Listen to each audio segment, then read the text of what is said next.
Posisi nakes itu penting karena ini bagian dari otonomi daerah dan mereka pada level kebutuhan pelayanan kesehatan dasar esensial yang sejalan dengan transformasi sistem kesehatan nasional yang dilakukan oleh Kemenkes. Mereka front terdepan.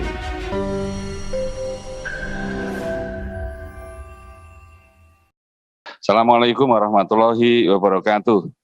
Selamat pagi, salam sejahtera untuk kita semua. Om Swastiastu, Namo Buddhaya. Pimpinan anggota yang saya hormati, Ibu Dirjen Tenaga Kesehatan, Pak Dirjen Bina Pembangunan Daerah Kemendagri, Dirjen Anggaran Kemenkyu, Deputi SDM Kemenpan RB yang saya hormati. Saya bersyukur hari ini Komisi 9 sangat serius dan mengundang 4 kementerian untuk menyelesaikan persoalan SDM kesehatan, khususnya yang saat ini non-ASN. Memang kalau saya sering dikeluhi oleh para organisasi profesi kesehatan, itu masalah ini merupakan masalah serius buat mereka. Pertama, misalnya perawat saja yang di PPNI itu ada sekitar 63.000, itu data mereka ya. Lalu IBI ada sekitar 63.000 juga. Jadi kalau di total 2 tenaga kesehatan ini ada 126.000 lah, 125.000 lah. Itu yang data di 2 profesi. Karena jumlah nakes banyak, saya prediksi sekitar 140.000 lah. Ada misalnya radiologi, ahli gizi, dan lain-lain yang jumlahnya ada 18 profesi nakes itu. Mungkin ya sekitar hanya 140.000. Tentu jumlah ini tidak jauh lebih banyak dari guru. Karena guru sampai angka jutaan, ratusan ribu. Padahal mereka ini sering protesnya begini, Pak, saya ini yang melayani COVID sampai mati-matian. Tapi mengapa yang menikmati itu para guru, itu protes mereka. COVID dan P3K kan tidak ada hubungan. Tapi kan mereka nggak mau tahu, yang penting saya sudah berjuang, tapi juga harus menikmati dong dari segala proses ini. Maka Bapak Ibu sekalian, hal ini harus kita sadari bahwa posisi nakes itu penting, karena ini bagian dari otonomi daerah, dan mereka pada level kebutuhan pelayanan kesehatan dasar, esensial yang sejalan dengan transformasi sistem kesehatan nasional yang dilakukan oleh Kemenkes. Mereka front terdepan. Karena Kemenkes juga saya lihat dari beberapa programnya, itu ingin memperbaiki pelayanan kesehatan primer, dan itu merupakan layanan yang ada di pemerintah daerah, terutama puskesmas dan rumah sakit daerah.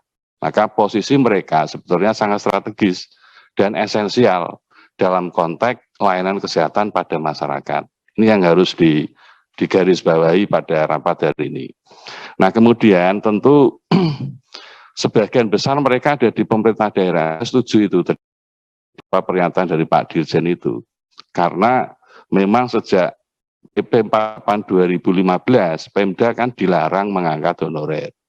Tapi pada kenyataannya mereka mengembangkan rumah sakit untuk mendekatkan akses layanan kesehatan. Mereka mengembangkan puskesmas sesuai dengan arahan Kementerian Kesehatan, yang tentu kecepatan mendirikan rumah sakit itu tidak sebanding dengan kecepatan merekrut ASN.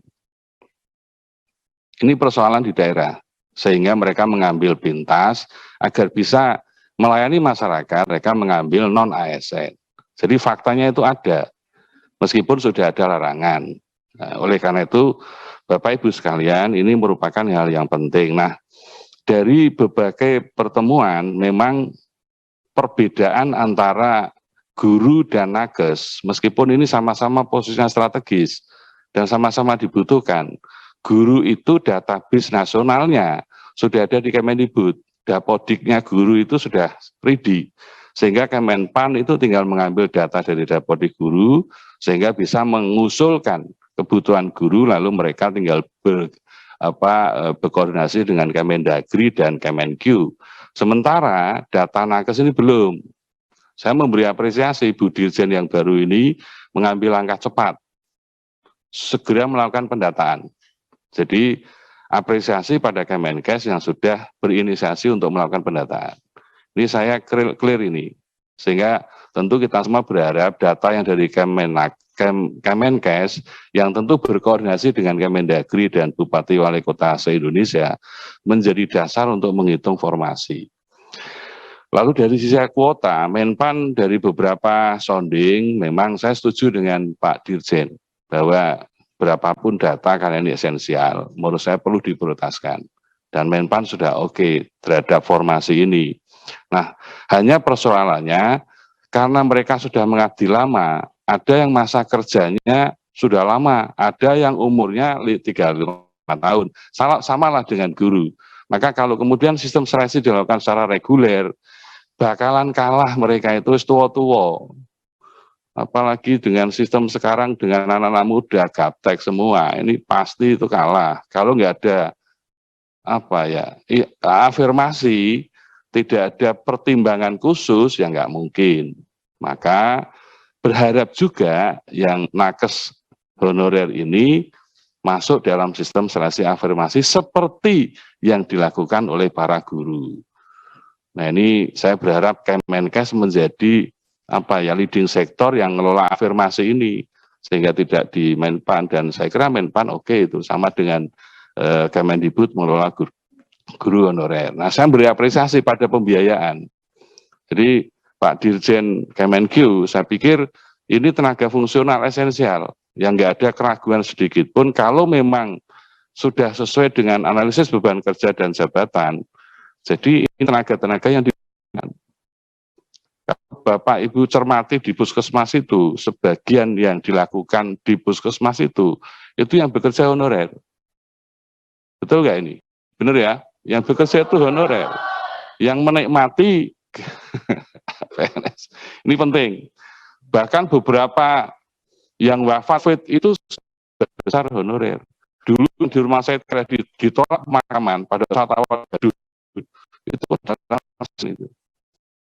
jadi hal seperti ini saya kira menjadi pertimbangan penting agar persoalan ini segera selesai karena waktunya dari Menpan hanya sampai 2023. Saya kira itu pimpinan dari saya. Terima kasih. Assalamualaikum warahmatullahi wabarakatuh.